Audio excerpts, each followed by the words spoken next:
దేశ రాజకీయాల్లో మరొక ఆసక్తికర ఘటన చోటు చేసుకుంది. ప్రముఖ రాజకీయ వ్యూహకర్త ప్రశాంత్ కిషోర్ మళ్ళీ కాంగ్రెస్ పార్టీకి దగ్గర అవుతున్నారు. కాంగ్రెస్ పార్టీ అగ్రనేత అయిన ప్రియాంక గాంధీ వాద్రాతో ఆయన 4 గంటల పాటు భేటీ కావడం రాజకీయాల వర్గాల్లో చర్చలకు దారితీసింది.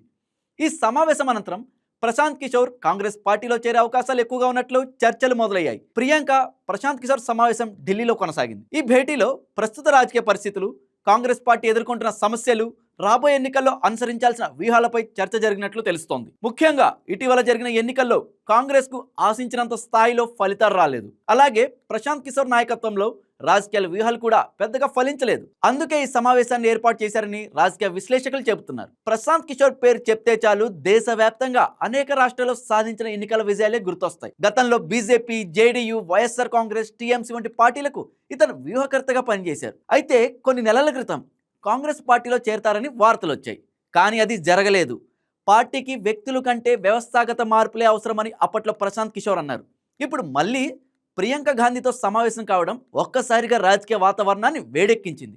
ఈసారైనా నిజంగానే కాంగ్రెస్లో చేరే అవకాశం ఉందేమో అనే సందేహం మొదలైంది. ఇప్పటి వరకు ఈ సమావేశంపై కాంగ్రెస్ పార్టీ కానీ ప్రశాంత్ కిషోర్ టీం కానీ అధికారికంగా ఎలాంటి ప్రకటనలు చేయలేదు. కాంగ్రెస్ పార్టీకి ప్రస్తుతం కొత్త ఉత్సాహం, కొత్త వ్యూహం అవసరం అన్న అభిప్రాయం ఉంది.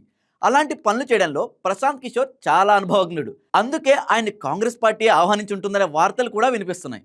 రాబోయే రోజుల్లో కాంగ్రెస్ పార్టీ దీనిపై ఎలాంటి నిర్ణయం తీసుకుంటుందో, ప్రశాంత్ కిషోర్ ఏ వైపుగా అడుగులు వేస్తారో చూడాలి. మరి హాయ్ వ్యూయర్స్, ఈ వీడియో మీకు నచ్చినట్లయితే లైక్ కొట్టి షేర్ చేసి వైకే టీవీని సబ్స్క్రైబ్ చేసుకోండి.